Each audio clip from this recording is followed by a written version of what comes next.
Hi, I'm Jessica Lahr, and on this week's edition of FLX Weekly, meet one of the organizers of the Seneca Falls Farmers Market, the executive chef and entertainment manager at the Ramada Geneva Lakefront, and I'll fill you in on this week's most clicked on content here at FingerLakes1.com. But first, a look at your weekend weather. 5-star Finger Lakes summer weather is on tap for the next few days. After great days on Wednesday and Thursday, the comfortable weather will continue into the weekend. Friday will be mostly sunny with a high in the upper 70s and an overnight low in the upper 50s should make for comfortable sleeping. Saturday will also be mostly sunny and a bit warmer with a high near 85. Clouds move in on Sunday with a high in the mid-80s and just a 40% chance of showers and thunderstorms. For the complete local forecast and live radar images, visit our local weather center online or on the FingerLakes1.com Android or iPhone app. In the news this week, move over 315, there is a new area code in central New York.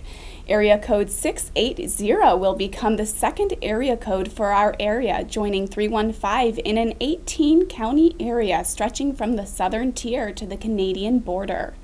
Telephone companies have been directed to activate the new 680 area code by the first quarter of 2017, according to the New York State Public Service Commission, who will be working with phone companies to implement area code 680, which should go into service in about 18 months. Although we're finally getting sunshine, farmers throughout New York State are still feeling the impact of heavy rains from June. Relentless storms flooded farmers' fields, cutting off oxygen to the plants, killing many of the crops. The heavy rains also washed away fertilizer, forcing many farmers to refertilize many of their fields, costing tens of thousands of dollars. If overall yields are down, prices for corn will go up, which will hurt local consumers but help New York farmers despite the losses. The Seneca County Board of Supervisors is urging New York State to grant the proposed Lago Resort and Casino entire exclusive gaming rights in a 90-mile radius, which would threaten the application of Tioga Downs for a fourth casino license. The request is contained at the end of a resolution unanimously adopted last week by the board.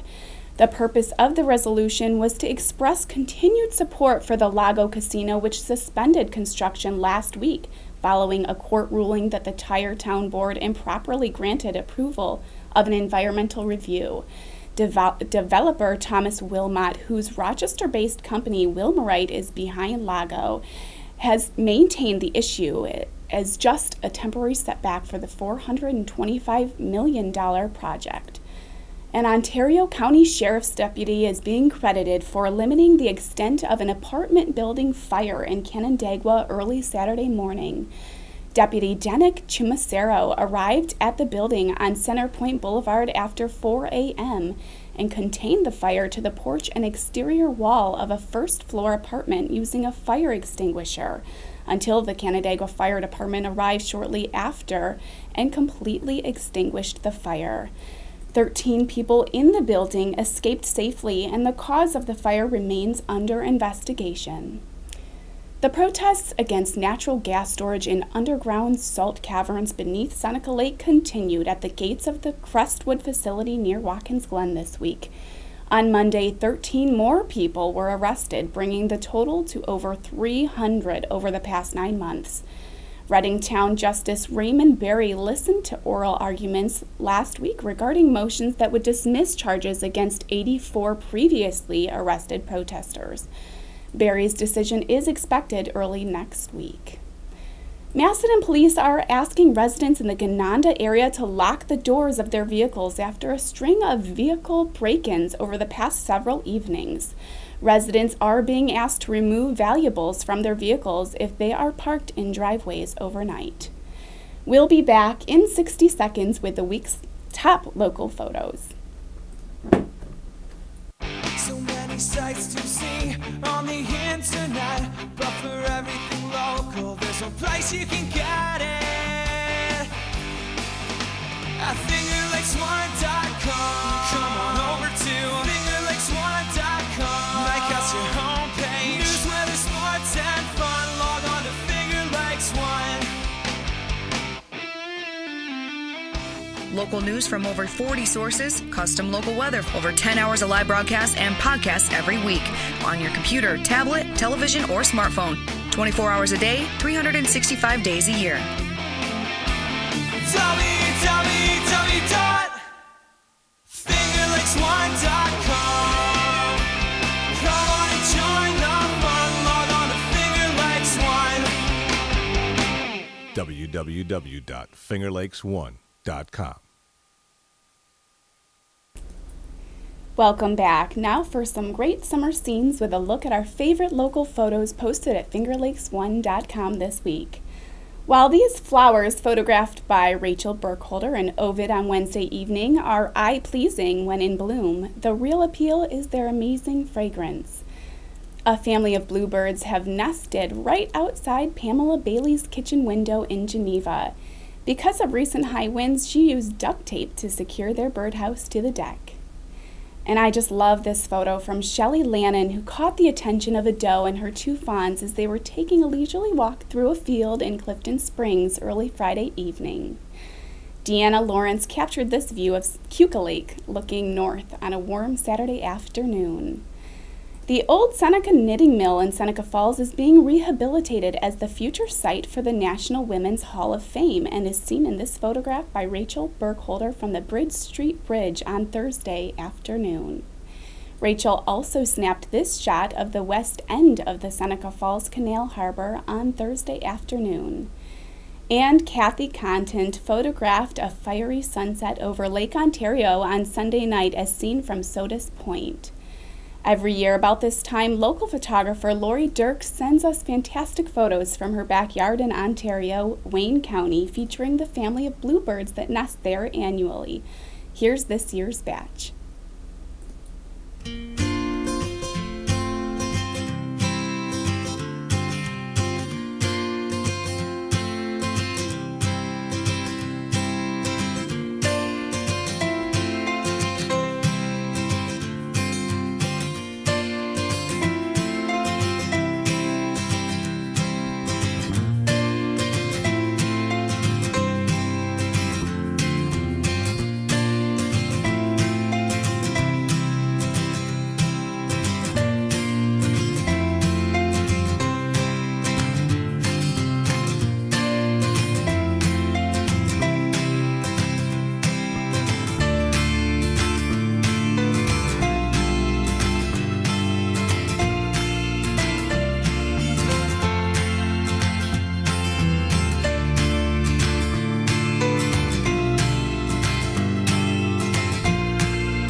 You can check out more recent local photos by Lori and dozens of local photographers by clicking on the Photos link at the top of our homepage or by tapping the Photos tab on our app.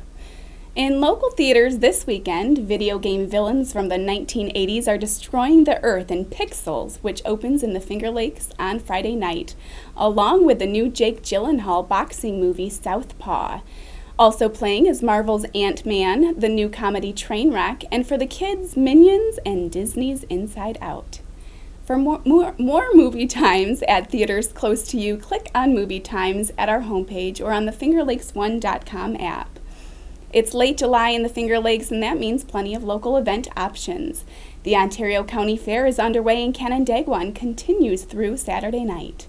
It's the 37th annual Antique and Classic Boat Show in downtown Skaneateles on Friday through Sunday, featuring a boat parade at 3 on Saturday.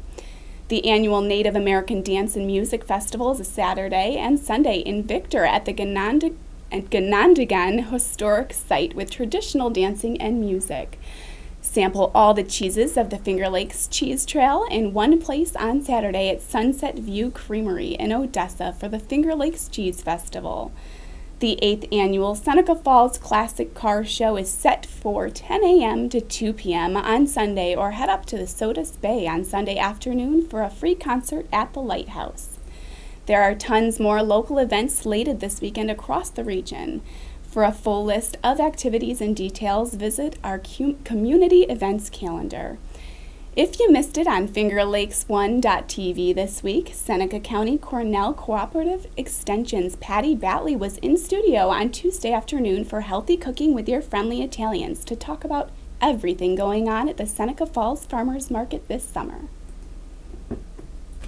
So now let's talk about one of my favorite things, the market. Yes. The Seneca Falls Farmers Market, which happens every Wednesday from 9:30 to 9 to 1:30. 1:30. At People's Park, right here in Park, Seneca Falls. right along the canal, and all the things that are available. Well, let's start with the fresh produce. Okay. From farm to table to your mouth.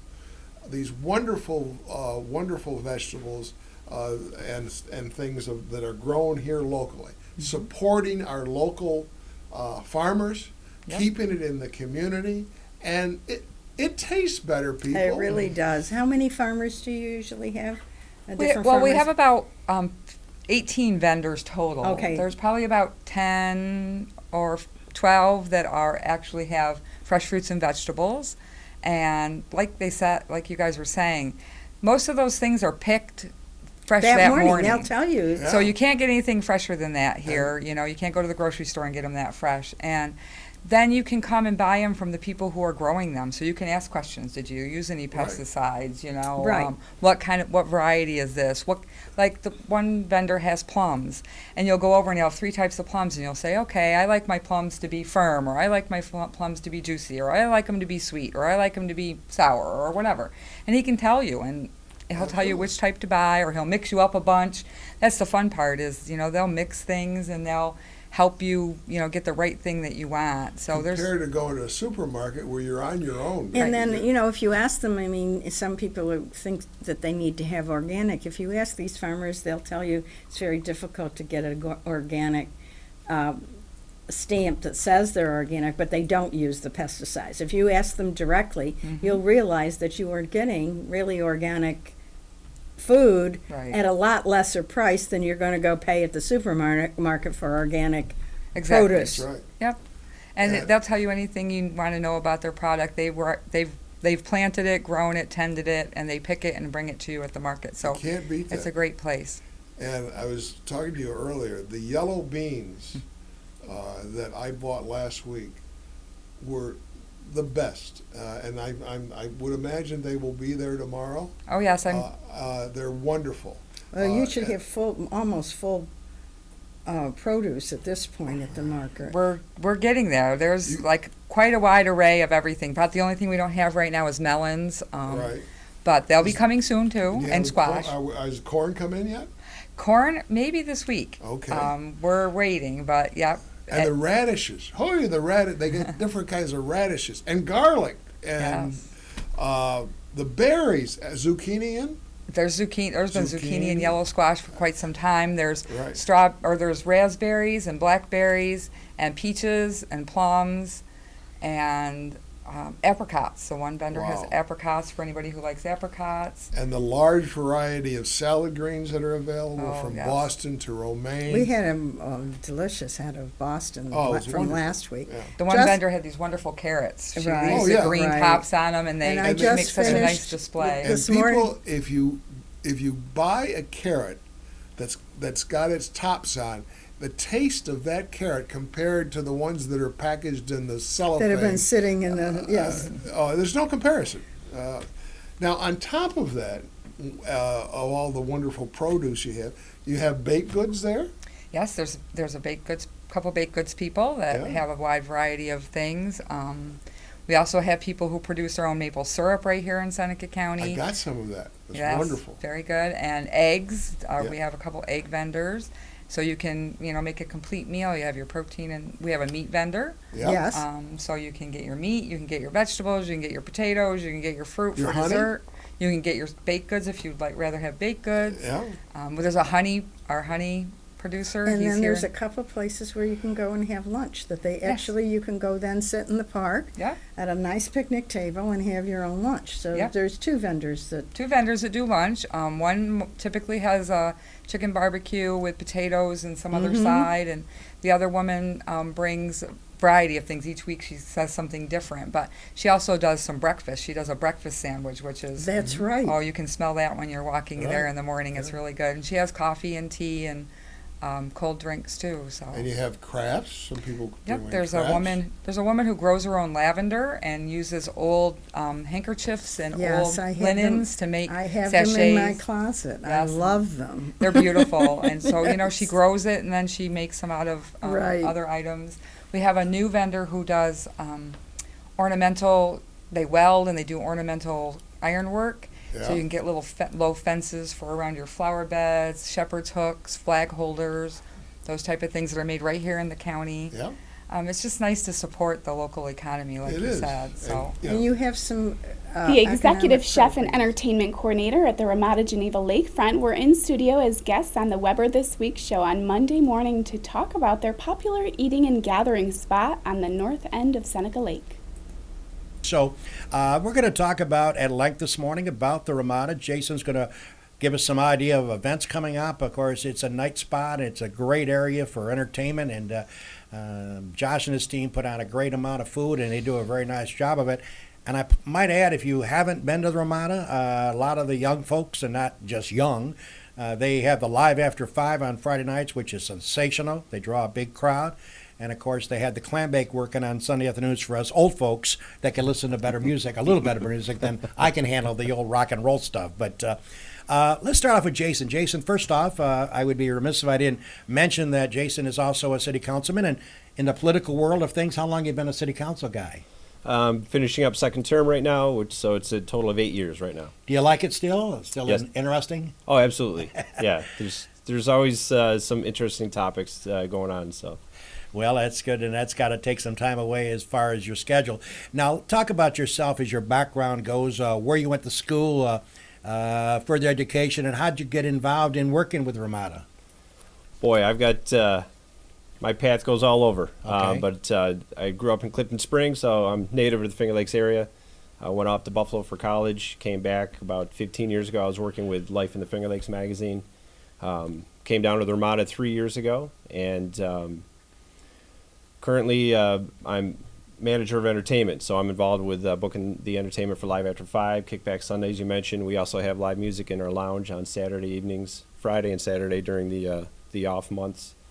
But a year ago we brought on a new GM, Jason Fulton, and he recognized that the food and beverage area is where we need to pick up our game. Mm-hmm. So shortly after he came on board, we put a call out to bring on an executive chef. And this is the gentleman right here. Mm-hmm. So our banquet services picked up, our restaurant services picked up. Last fall we brought on a new restaurant manager, Chad Gage. He's done spectacular work. His previous gig was up in Rochester at the Strath. Strathallen, yeah. Sure. And so real quick, I just want to mention Sure. too, in August, the brand new edition of Wine Spectator, the Pier House restaurant at the Ramada is recognized for our extensive wine list. We're over 180 bottles of wine selections now. Very heavily representing the Finger Lakes wine region too, because we're doing well because of that area. So, And it's pretty amazing, too, Jason. Jason Hagerman, the manager of entertainment for the Ramada on the lakefront in Geneva, New York, along with Josh Herbert, the executive chef of the Ramada, are my special guests this morning on Weber This Week. Jason, one thing I didn't realize as we were talking before we went on the air, the fact that the hotel will mark 18 years of his existence. yeah, it's amazing. It's some people think it's always been there, and for the locals, you can't believe it's been that long already. And speaking of entertainment, I guess if you are a member of a band locally or around the area, they must be knocking on your door for you to book them. Is that something that happens an awful lot with you? Absolutely. Yeah. And so do you audition these folks if you haven't ever heard of them before? Or how do you determine whether or not they're worthy of coming to the Ramada? Is that a gut call on your side? Well, yeah. For Live After 5, what we did this year is we went for some more established party bands, Right. the Nice Guys, Sky Coasters, groups like that. So they have a reputation. They've been playing forever. Ruby Shoes we had a few weeks ago, and that worked out very well for us. But we also pick out some groups that might have a varied sound or a varied clientele. Because what we wanted, obviously, we wanted to bring people to the property. We recognize that by having an event like Live After 5, it's an economic boost for the city of Geneva and for the area. So. Okay, so I was just thinking, knowing that there's bands there every week, there's got to be young startup bands that say, "Yeah, I want my shot, man. I want my shot." And you having band history certainly can recognize that. Absolutely. Well, let's turn our attention now to Josh. Josh, of course, you mentioned before we went on the air that you're from the Canandaigua-Gorham area? Crystal Beach, south Crystal of Beach. Canandaigua. Yeah. Talk about your background, where you went to school, further education, any degrees, etc. Sure. I grew up, like I just said, in that area, high school at Marcus Whitman. Yep, I used to go there and do some games many times. Nice. And then as far as that, I just kind of had on-the-job training. Nothing really classical in the sense that, it was degree-oriented. Just had the opportunity to work under some really great chefs. And luckily in this trade, if you work hard and just keep learning, it'll come to you. Some of the restaurants locally, maybe, if you worked in? Yeah, my previous job before the Pier House was at the Inn on the Lake in Canandaigua. Sure. And I was there for an extended period of time, about 8 years. I was the executive chef when I left there. I've worked in Buffalo, Rochester area, just kind of learning my chops as I go. Now, certainly, a curiosity kills the cat, but I've always wanted, since my name's Dog, that's kind of a good walk into that. I guess for a chef, do you oversee the ordering of food, make sure there's enough food for various dishes you want to serve that particular week, or how does that work out? I've always wondered how a chef determines that. A lot of it's experience and a lot of little guesswork and a lot of luck sometimes. Nothing's perfect, right? But that is definitely one of my responsibilities, and it's great to have good people around you that are willing to help you, and that's definitely something that I have built a great team down there at the Pier House, and it's definitely a lot easier when you don't have to go it alone. I was going to say, you would agree that an executive chef is only as good as the people on the line. Absolutely. Because if they screw up, it's bad on you. I take it a step further. I always say my kitchen's only as strong as my dishwashers are. There you go. Those guys are the ones, executing the vision and making sure that everything is perfect.